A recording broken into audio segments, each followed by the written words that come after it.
Então vamos continuar falando de vetores, né? Afinal de contas, o que são vetores, né? Para que servem vetores? Eu acho que uma ideia de para que eles servem vocês já tiveram, né? Então vamos falar do que são vetores hoje, né? Aliás, nesse vídeo. O que é um vetor? O vetor é o quê? O vetor é uma variável composta, homogênea, unidimensional. Linda definição, né? Mas isso aqui diz tudo, né? Ela é homogênea por quê? Porque ela tem sempre o mesmo tipo ali dentro. Vocês vão entender isso daqui a pouquinho muito bem, né? E é unidimensional porque tem apenas uma dimensão. Daqui a pouquinho nós vamos voltar a falar isso daí. O vetor ele é formado, né, por uma sequência de valores, todos do mesmo tipo. Então, um vetor, na verdade, é uma sequência de valores, todos do mesmo tipo. Desculpa repetir, mas é que eu quero forçar a ideia do homogêneo, tá? E unidimensional. Esses valores que formam o vetor são alocados sequencialmente na memória. E, finalmente, eles são acessados por meio de um único identificador. Então, nós temos em um vetor vários valores do mesmo tipo, alocados de forma sequencialmente, todos acessados por uma mesma variável, tá? Porque o vetor, na verdade, é uma variável composta, homogênea, unidimensional. Daqui a pouquinho isso vai ficar mais fácil. Bom, essa aqui é a forma, digamos, formal de dizer o que é um vetor. Agora vamos mostrar como é que isso funciona na prática, né? Na prática, vocês vão pensar em vetor como, né, uma sequência de valores. E esses valores, se eu quiser acessar cada um deles individualmente, nós utilizamos índices para isso.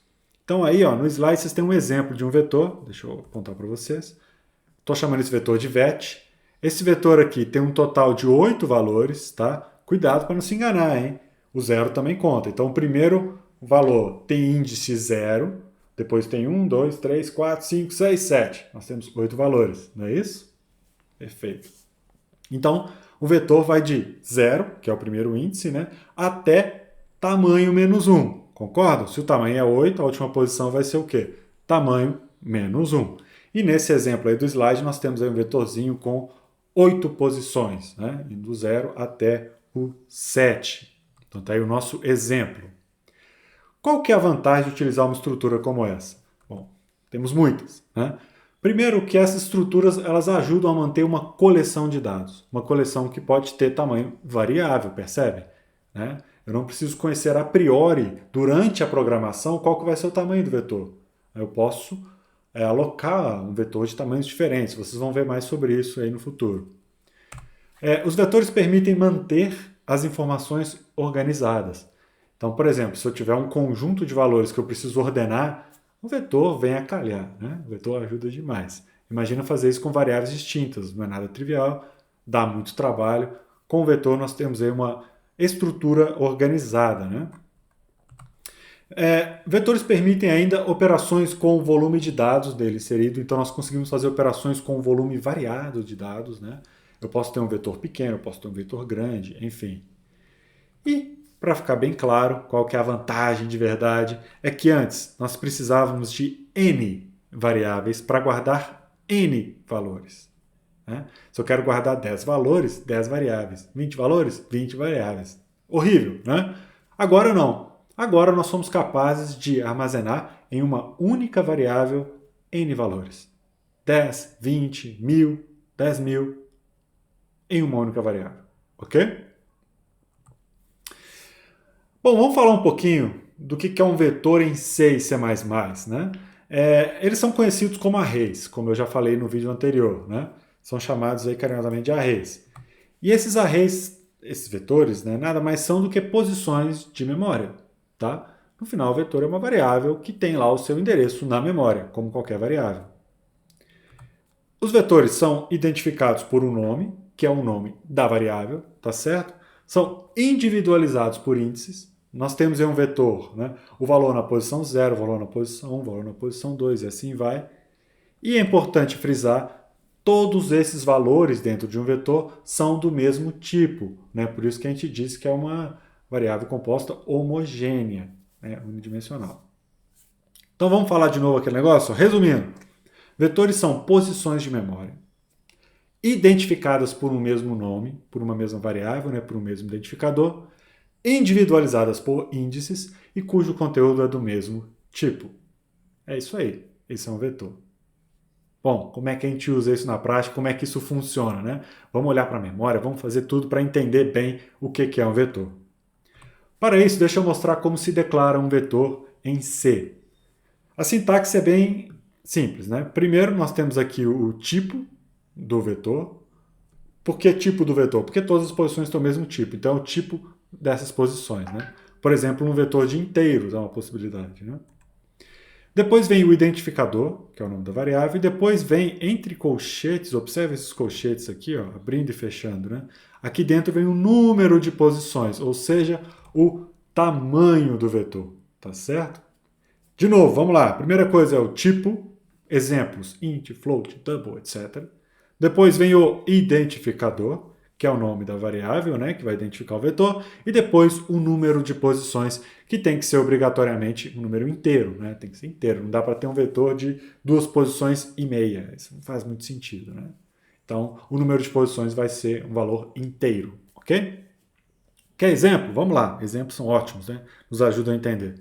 Então aqui, ó, primeiro exemplo, esse aqui é um vetor de inteiros, que tem 5 posições, ou seja, um vetor de tamanho 5. Nessas posições são acessadas por meio de índices. Nesse caso, nós teremos os índices 0, 1, 2, 3 e 4. Não é isso? 5 posições, índices indo de 0 até n-1, no caso 5 menos 1, que é 4. Aqui temos outro exemplo, um vetor de double, né? Ou seja, cada posição desse outro vetor aqui é um double, e nós temos um total aqui de 50 posições. Então, vai do 0 até o 49, né, os índices. Por fim, aqui tem um vetor de caracteres. Vetor de caracteres que vai ser o tópico da próxima aula, porque tem algumas coisas especiais ali. Vamos conversar isso depois, né? Mas aqui temos o vetor de caracteres cujo tamanho é 20, ou seja, tem índices que vão de 0 até 19. Bacana, né? Aprendemos a declarar um vetor e a boa notícia é que é muito fácil. A única coisa que mudou é que nós colocamos esse colchete aqui e dentro dele o número de posições, concordam? Olha lá, ó. Ó. Ao colocar esse colchete, número de posições, durante a declaração, nós estamos informando ao compilador que essa variável não é uma variável qualquer. Essa variável é um array ou um vetor, né? E que vai ter tantas posições, ok? Bacana. Quando nós declaramos um vetor, os seus elementos não são inicializados. Tá? É muito parecido com o que acontece quando nós declaramos uma variável. Declaramos uma variável, o que acontece com o que está lá na memória? Não é alterado. É o que nós chamamos de lixo, né? A mesma coisa acontece com o vetor, tá? Agora, se eu quiser, eu posso criar um vetor, declarar um vetor e colocar valores iniciais logo de cara. Eu tenho essa opção, tá? Para isso, nós utilizamos uma sintaxe um pouquinho diferente e esses valores iniciais são colocados entre chaves. Vamos dar uma olhada? Olha aqui um exemplo. Nesse primeiro exemplo, nós estamos declarando aqui, de novo, um vetor de inteiros, 5 posições, e ao invés de só declarar o vetor, nós estamos já de cara inicializando esses 5 valores. Então, quem serão os 5 valores desse vetor? 0, 2, 3, 0, 2, 5, 3 e 9, não é isso? Então aí, os 5 valores que estarão dentro desse vetor. De forma análoga aqui no segundo exemplo, nós criamos um vetor de doubles, né? Também com 5 posições. E os valores serão 0, 10, 7.5, 8.5, 9.9. Perceberam? Importante, esse número aqui, ó, tem que bater com a quantidade de valores, tá? Ou pelo menos é importante que esse númerozinho daqui, né, ou seja, o tamanho seja maior ou igual aos valores que eu passar. Eu posso, por exemplo, criar um vetor de 5 posições e só inicializar as 3 primeiras posições. É uma possibilidade, tá? Embora estranho, mas é perfeitamente possível de se fazer. Okay? Vamos lá. Importante, observem, né? Vamos chamar atenção aqui. A quantidade de valores entre chaves não deve ser maior que o número de elementos. Acabei de falar, tá? Então, o número de valores entre chaves, obrigatoriamente, tem que ser menor ou igual ao número de elementos do vetor. A fim de facilitar a inicialização, vou até ler isso aqui devagar. C, também C++, permite deixar o número de elementos em branco. Olha só que útil. Eu não preciso necessariamente dizer qual que é o tamanho do vetor quando eu estiver inicializando o vetor durante a declaração. né? C++ vão lá e quebram o nosso galho, contam quantos elementos tem ali e preenchem isso para nós, tá certo? Então, nesse caso, né, o compilador vai supor que o tamanho do vetor é igual ao número de valores especificados entre chaves. Então, vamos lá voltar para o exemplo anterior. Ora, aqui, ó, ao declarar esse vetor, que tem identificador vetor, né, tem nome vetor, é do tipo inteiro, eu não coloquei o tamanho. E não preciso. Por quê? Porque eu estou inicializando. E se eu estou inicializando, basta contar quantos elementos tem aqui. 1, 2, 3, 4, 5. O tamanho desse vetor vai ser 5. Tá? Embaixo, nós estamos inicializando um vetor do tipo double, né, vetor de doubles, chamado de notas, e que tem aqui exatamente 3 valores. Logo, o tamanho aqui vai ser igual a 3. Entenderam a ideia, né? Então, não sou obrigado a especificar o tamanho se eu inicializar o vetor. Tá? Então, vamos lá. A gente aprendeu aí uma porção de formas de declarar um vetor. Né? Vamos fazer um rápido remember, aí vamos olhar, lembrar rapidamente o que nós aprendemos. Né? Jogo rápido. 3 formas de declarar. Aqui a primeira, na linha 2, aqui nós estamos criando um vetor de nome v1 do tipo inteiro, 3 posições. Quais vão ser esses valores? É o que nós chamamos aí carinhosamente de lixo, né? Não sei quais são os valores, não sei mesmo. É o que estava na memória. Aqui embaixo, na linha 5, nós fazemos algo um pouco diferente. Nós criamos um vetor de nome v2, tamanho 3, e dizemos quais são os valores que vão estar lá dentro. Então nós vamos lá e colocamos na memória 0, 2 e 5, tá certo? Finalmente, a terceira e última forma de declarar um vetor que nós vimos é essa daqui, em que eu não especifico o tamanho do vetor, mas inicializo os seus valores. Portanto, o número de valores que tiver aqui vai coincidir com o tamanho do vetor. Então, aqui o vetor tem tamanho 3. Perfeito? Uma coisa importante a dizer é que em C, né, o tamanho do vetor tem que ser pré-definido. Tá? Eu não posso colocar uma variável lá dentro. Bom, versões mais atuais do compilador vão até aceitar esse tipo de coisa, tá? Mas nós vamos assumir que eu só posso utilizar constantes ali, tá? Para ter um código compatível com versões anteriores aí de C. Quando eu digo versões anteriores, eu falo porque a linguagem também ela é modificada ao longo do tempo, né? C++, por exemplo, tem inúmeras versões, né? Então nós queremos algo mais compatível, então vamos forçar que o tamanho de um vetor seja definido por uma constante. E aqui nós temos algo que nem é uma constante, né? Vocês lembram o que esse define faz, né? Ele vai procurar tammax, onde tiver escrito tammax, ele vai substituir pelo valor 10. Não é isso? Bom, a vantagem de colocar um define aqui na frente é que isso aqui simplifica o código, né? Se eu quiser alterar esse valor, eu altero num lugar só e pronto, né? Eu vou lá e boto 100 ali e pronto, o código agora vai gerar vetores de tamanho 100, sem ter que sair alterando números em todo o código. Então é uma boa prática de programação utilizar constantes e evitar números dentro do código, a todo custo, tá? Não é legal botar números ali, a menos que tenha uma situação especial, né? E aqui a gente tem um código bacana, dá uma olhada, ó. Na linha 6 nós declaramos aqui um vetor do tipo double, né? De tamanho tammax, que é a mesma coisa do que 10, não é isso? Beleza, declaramos o vetor. E lá na linha 9 nós entramos no loop. Olha só que interessante esse laço de repetição. I começa de 0. 0 é a primeira posição do vetor, não é verdade? I++, ou seja, o I cresce a cada iteração. E esse loop se repete enquanto I for menor do que tamanho max. Ou seja, enquanto I for menor do que 10. O que esse loop está fazendo? Olha que interessante. A forma de acessar um vetor, a posição de um vetor, é essa daqui, ó. E aqui você tem que ficar esperto, que tem uma diferença entre declarar o vetor e usar o vetor. Quando eu estou declarando o vetor, nós colocamos o nome da variável e logo em seguida colchetes, né? E dentro dos colchetes o tamanho. Agora, para usar, quando eu não estou declarando, para usar basta colocar o nome da variável e entre colchetes a posição. Entre colchetes o índice, percebem? Nesse exemplo aqui, olha, o primeiro índice, né, ou seja, o primeiro valor de I, vai ser 0, na primeira iteração do laço. Então, o que eu vou colocar na posição 0 do vetor? Vou colocar tamanho max menos I. I vai ser 0, tamanho max é 10, então o que eu estou colocando? Tamanho max. Aí o loop se repete, né? Vou para a próxima iteração. Agora o i o i era 0, vira 1. Então o vetor na posição vai receber quem? 10 menos 1, que é 9. Então o que vai ter no meu vetor? Perceberam? 10, depois 9, depois 8, depois 7. E esse loop aqui se repete enquanto o i for menor do que tamanho max. Como o i está pulando de 1 em 1, o máximo tamanho que o i vai ter aqui dentro vai ser 9, concorda? De 0 até 9, porque 9 é menor que 10.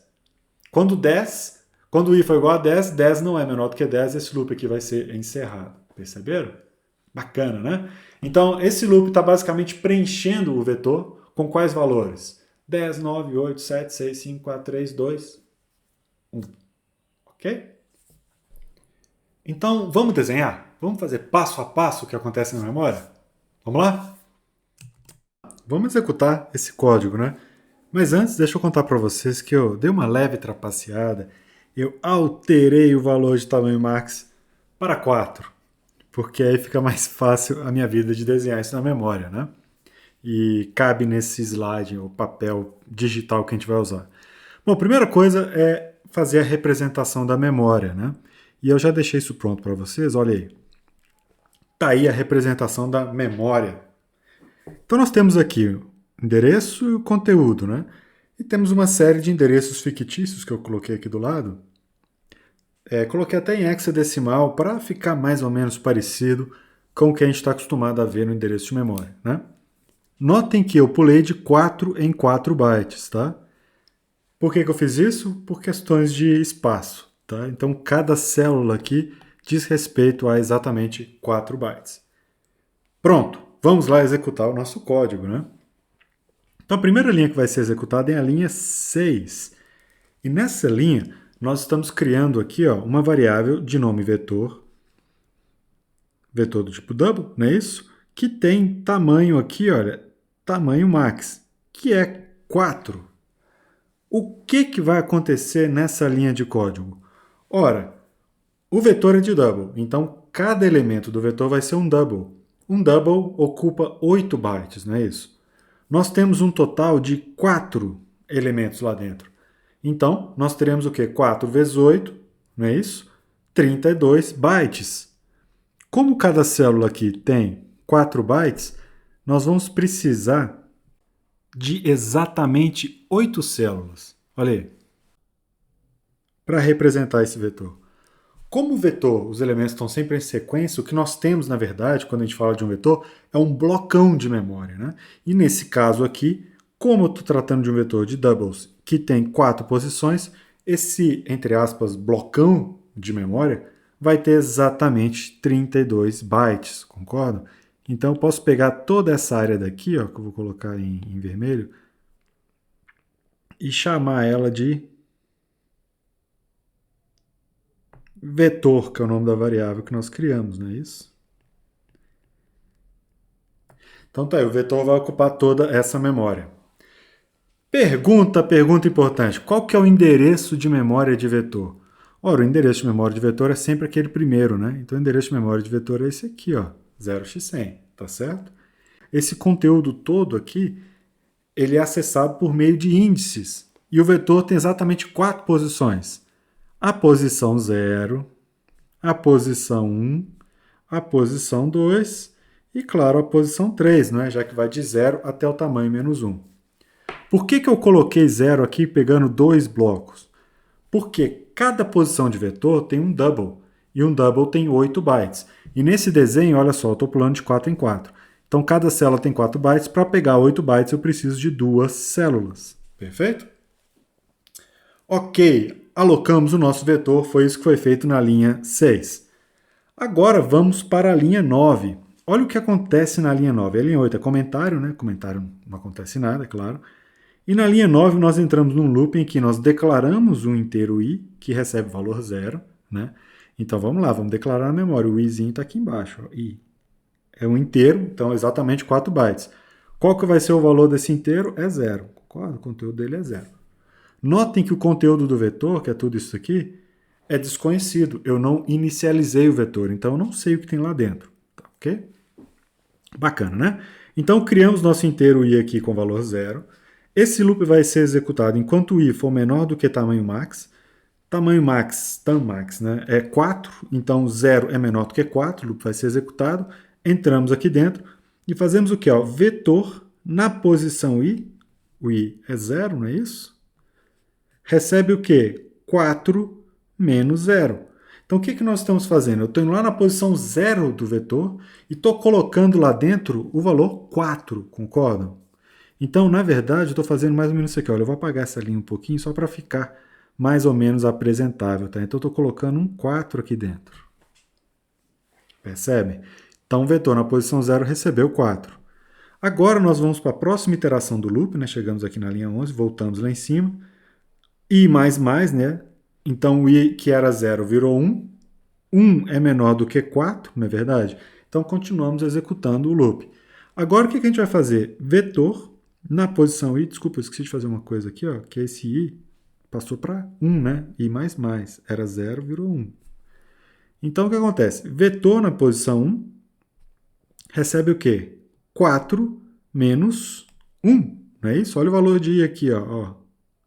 Variável i está aqui, ó, o valor de i aqui na frente, não é isso?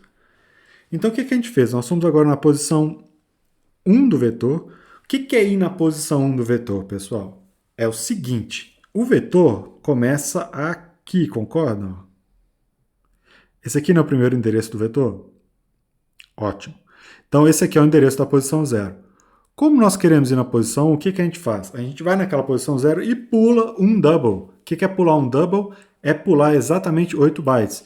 Então, daqui nós vamos pular 8 bytes. Então, nós vamos para cá, não é verdade? Então, quem que é a posição 1 do vetor? É essa posição aqui, ó.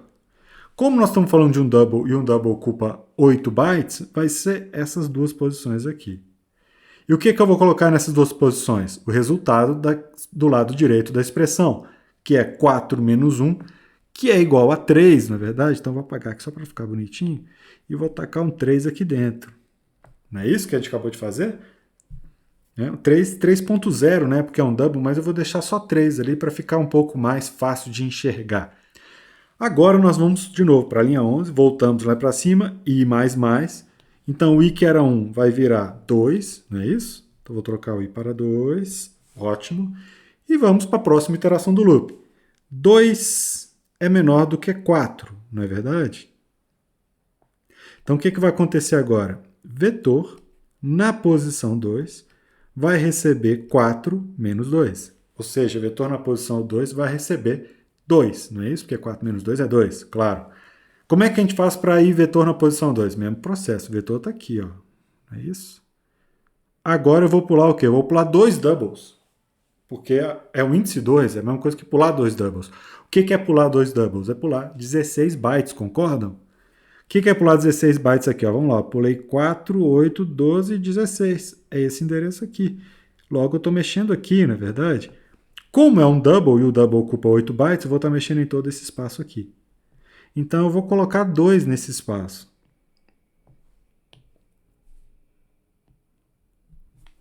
Pronto. Saímos aqui agora do loop, i mais mais. Então, agora, esse 2 aqui vai virar 3, não é isso? I mais mais. O i era 2, o i vira 3. Ótimo. E agora, vamos executar de novo o loop. Ó. 3 é menor do que 4? É. Então, a condição é verdadeira, nós executamos novamente o laço. Agora, o que a gente vai fazer? Ó, vetor na posição 3 recebe 4, né? Tamanho max é 4, lá em cima. 4 menos 3. Ou seja, vetor na posição 3 vai receber o valor 1. O que a gente faz para vetor na posição 3? Mesmo processo, o vetor está aqui, não é isso? Pula 3 doubles. O que é pular 3 doubles, né? É pular 3 vezes 8 bytes. Então, nós vamos pular 24 bytes. Então, vamos lá. Pula 4, 8, 12, 16, 20, 24 bytes. É aqui, ó. Concorda? Então, como é um double e tem 8 bytes, eu vou mexer em toda essa posição e eu vou colocar lá dentro exatamente o valor 1, que eu estou colocando grandão aqui assim para dar algum destaque, né? Agora, acabamos mais uma vez o loop, vamos i mais mais. O que i mais mais vai fazer? Esse 3 vai virar 4, não é isso, pessoal?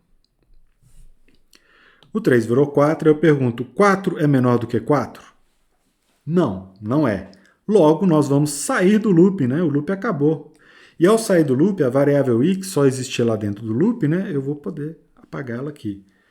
Lembrem-se que o 4 ali vai ficar na memória, mas eu vou apagar só para ficar mais clean. E aí, da linha 12 em diante, o programa vai ser executado. O que tem no vetor? Tem 4, 3, 2, 1. Perceberam? E é isso que ocorre na memória, mostrando aí a execução desse código. Excelente, né?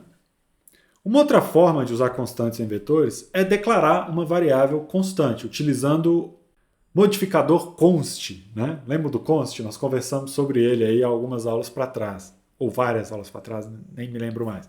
Mas conversamos sobre o const já, que é uma outra forma de criar constantes, né? E eu posso utilizar também, se for uma constante, da mesma forma que eu utilizei com o define, tá bom? Aí fica a critério de vocês utilizar uma abordagem ou outra, certo?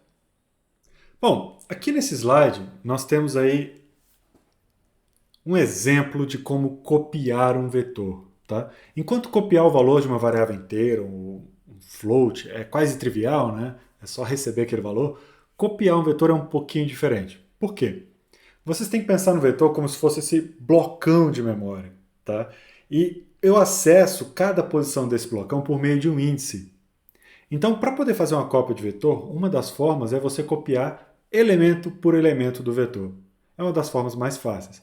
Até existem outras abordagens, mas enfim, por enquanto nós vamos ficar nessa daí. Tá? Ao invés de copiar aquele blocão de uma vez só, nós vamos acessar posição por posição. E aqui nós temos um código, aqui do lado, né, que mostra como isso pode ser feito. Vamos dar uma olhada aqui, olha só.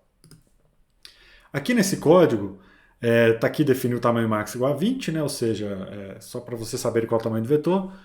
Criamos um vetor, né? E populamos esse vetor, observem bem, ó, int igual a 0 e menor do que tamanho max. Ou seja, o i vai de 0 até 19, não é isso?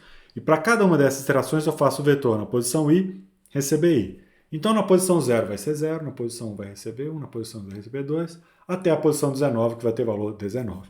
Então nesse comecinho aqui, ó, o que nós fizemos? Nós basicamente criamos e populamos um vetor.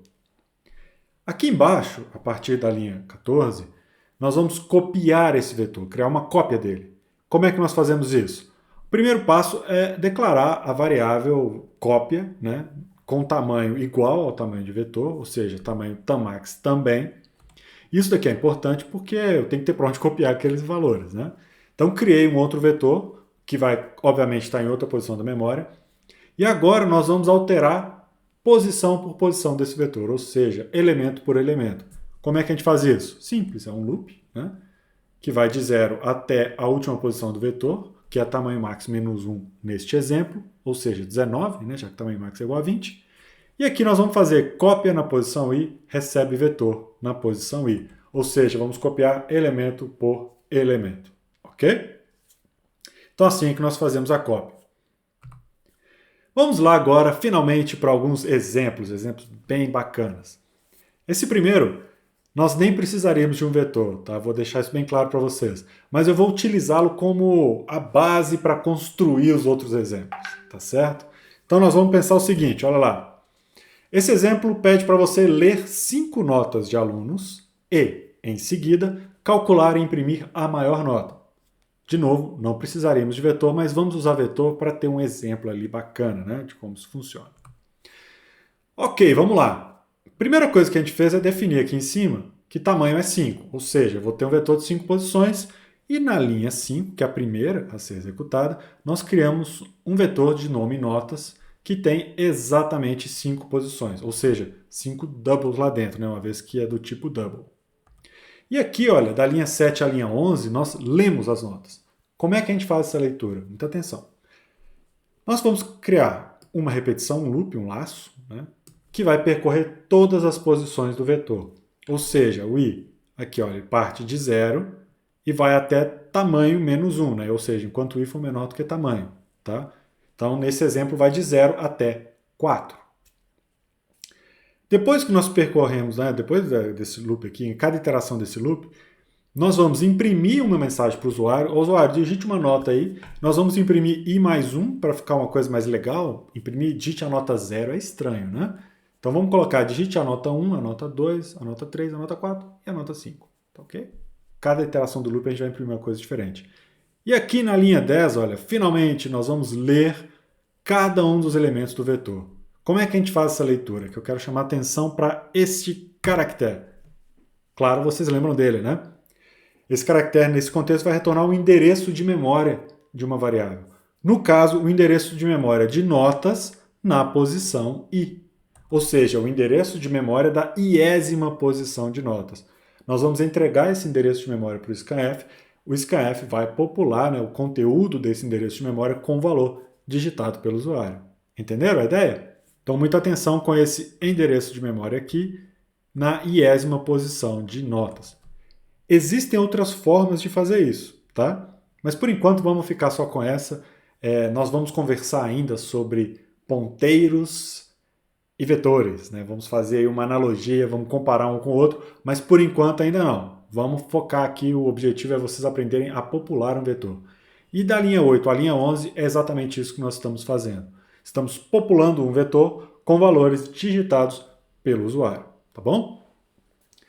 Uma vez que nós lemos todas as notas, todas as 5 notas, agora é descobrir qual é a maior.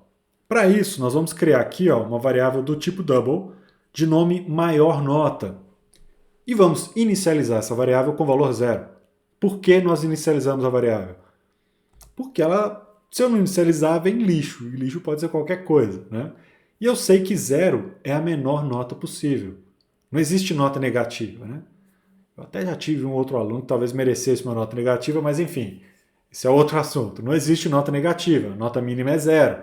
Se a nota mínima é 0, naturalmente, né, qualquer nota vai ser maior ou igual a 0, então eu posso inicializar como 0, tá bom? Agora é percorrer todas as notas, todas as 5 notas, né, verificando aquelas que são maior do que maior nota. Se for maior do que maior nota, eu atualizo maior nota, porque maior nota tem que ter quem? A maior de todas. Então, olha só, nesse loop aqui da linha 15, nós vamos percorrer todas as posições do vetor nota. E aí, para cada posição, eu vou perguntar, se notas na posição i for maior do que maior nota, então, por favor, atualize maior nota para ser igual a notas na posição i. Né? E é isso, maior nota vai ter, ao final desse loop, a maior nota, como o nome da variável já diz, né? E aí, na linha 21, é só correr para o abraço, imprimir qual é a maior nota, não é isso que tem segredo aqui, vocês sabem fazer, e pronto, o exercício concluído, ok? Esse exercício vai ser a base dos demais, então, entendendo esse exercício, vai ser fácil para entender os próximos também. São 4 no total, vamos lá. Quase acabando essa aula, hein? Exemplo 2. Ler 10 números inteiros do teclado, para depois imprimir os números na ordem inversa de leitura. Ok, como é que a gente vai fazer isso? Ora, nós vamos ler 10 números, não é isso? E vamos ler numa ordem, concorda? O que nós vamos fazer? Ler o número nessa ordem, depois imprimir na ordem inversa. E é só isso, moleza. Então nós vamos criar um vetor com 10 números lá dentro, um vetor de inteiros, porque aqui está dizendo números inteiros, não é verdade? Então vamos criar um vetor com 10 inteiros, popular esse vetor, depois imprimir esse vetor de trás para frente. Facinho, né? Vamos ver o código? Tá aqui, ó.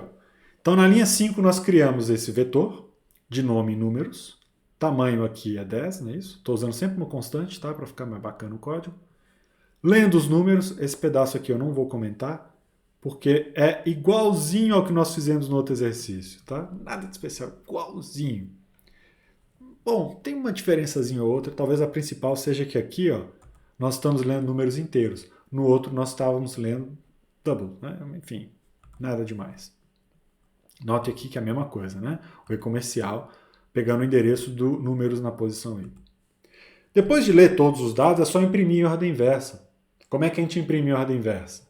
Ora, eu vou imprimir primeiro a última posição. Quem é ela? É a posição 9, não é verdade? A posição 9 é quem? É a posição tamanho menos 1. Então, olha aqui, ó. Eu começo o meu indexador, minha variável que diz o índice i. Então, i recebe quem? Tamanho menos 1, que no caso é 9. E aí, a cada iteração, eu faço i menos menos, eu vou diminuindo o valor de i. Então, ele começa no 9, depois para o 8, depois para o 7, depois para o 6, até que, eventualmente, ele vai chegar no 0. Então, eu vou repetir isso enquanto o quê? Enquanto o i for maior ou igual a zero, tá certo? Quando o i for menor do que zero, obviamente não tem uma posição negativa, não existe isso, né? Então, nós vamos imprimir da última posição até a posição zero, que é a primeira posição. E aqui a gente imprime, né? Ó, %d, números na posição i.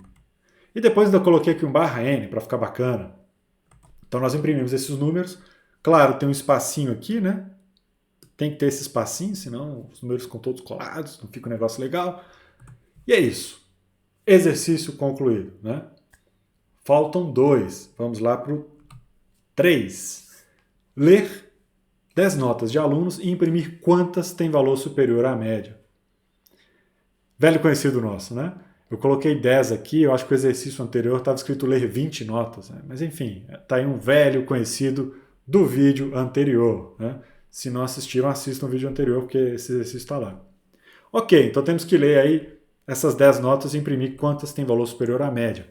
Moleza, né, pessoal? Estão craques nisso aqui já. Primeiro, definimos lá tamanho como 10. Criamos aqui um vetor de notas, né, de nome notas, inclusive. Tamanho aqui é 10, né, está definido lá em cima. Do tipo double, porque notas, enfim, não é um valor inteiro, né? E na mesma linha de código, a gente cria também uma variável soma. Para que essa variável soma? Para acumular o total das notas, para depois a gente calcular a média. Importante, né? Então tá bom.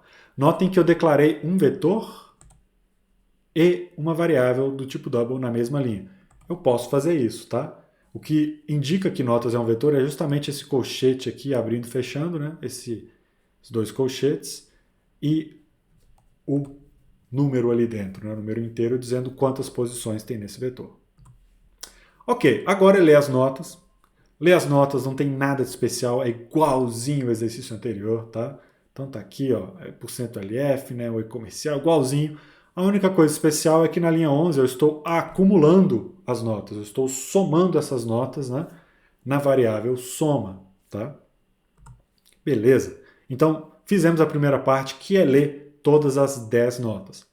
Agora é calcular a média, né? Vamos calcular a média? Olha aqui a linha 15 calculando a média. Quem que é média? É a soma de todas as notas, né? Eu aproveitei o loop aqui, enquanto eu estava lendo, já estava somando. Poderia até somar depois, mas eu já fiz dessa forma. Dividido por 10, porque são 10 notas no total, né? Dividido por tam ali, que é igual a 10. Ok? Então, calculamos a média. Agora é o quê? Contar quantas notas tem valor superior à média. Para fazer isso, nós vamos criar um contador, que é inteiro, né? Uma vez que o número de notas é inteiro, né? Que começa com valor zero, ou seja, a princípio nós não sabemos de nenhuma nota que passou da média. E agora, nesse loop aqui, ó, nós vamos de igual a zero até menor do que tamanho, ou seja, vamos percorrer todas as posições do vetor notas, desde a posição 0 até a posição tamanho menos 1, que no caso vai de 0 até 9, né? E mais, porque eu comecei do zero, e agora eu comparo. Se notas na posição i for maior do que a média, eu vou lá e conto essa nota, né? Contador mais. Acumulo na variável contador para saber exatamente quantas notas superam a média.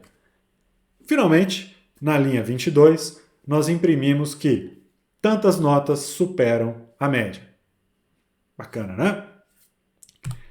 Último exercício, e claro, tinha que ser esse, né? Vocês lembram dele, né? Aí, ó, já fizemos. Quer dizer, eu já enunciei, não fizemos ainda, né? Ler N notas de alunos e imprimir quantas têm valor superior à média. Assuma que N é menor ou igual a 1000. Bom, esse está bem diferente. Por que ele está diferente? Enquanto nos outros exercícios eu sabia exatamente o número de valores, notas, etc. que eu tinha que ler, aqui nós não sabemos. É uma incógnita para nós, né? Mas felizmente nós temos um limite superior. Olha aqui, ó. N é menor ou igual a 1000, o que significa que não vai passar de 1000. Tá? Então, se eu tiver um vetor com 1000 posições, eu dou conta de atender a qualquer situação neste exercício, concorda? Nós vamos aprender, não agora, mas vamos aprender aí no vídeo do futuro, né, no vídeo posterior, como fazer a alocação dinâmica de vetores, alocar vetores com tamanhos dinâmicos. Por enquanto, nós precisamos especificar o tamanho por meio de uma constante, tá? Isso vai ser exigido nesse momento na disciplina. Como o tamanho é constante, eu preciso saber o tamanho do vetor a priori. Até por enquanto, tá? Nós vamos mudar isso aí no futuro, mas por enquanto é assim. Se eu tenho que saber o tamanho do vetor a priori, né? Felizmente o exercício me deu um tamanho aí, um tamanho 1000, porque eu sei que não vai ser ultrapassado.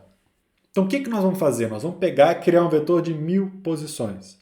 E dessas 1000, nós só vamos usar n. Nós vamos usar as n posições, as n primeiras posições, né, do vetor. Na pior das hipóteses, nós vamos usar todas as posições, que é quando n for igual a 1000. O que eu imagino vai ser raro, né? Pelo menos os usuários aí não vão chegar nesse ponto. Ninguém vai querer ficar digitando 1000 notas, né, pessoal? Mas brincadeira à parte, é importante perceber que o limite superior está especificado justamente para que nós saibamos aí o tamanho do vetor, tá certo? Então vamos ao código, vamos lá. Último exemplo, né, para terminar esse vídeo com chave de ouro.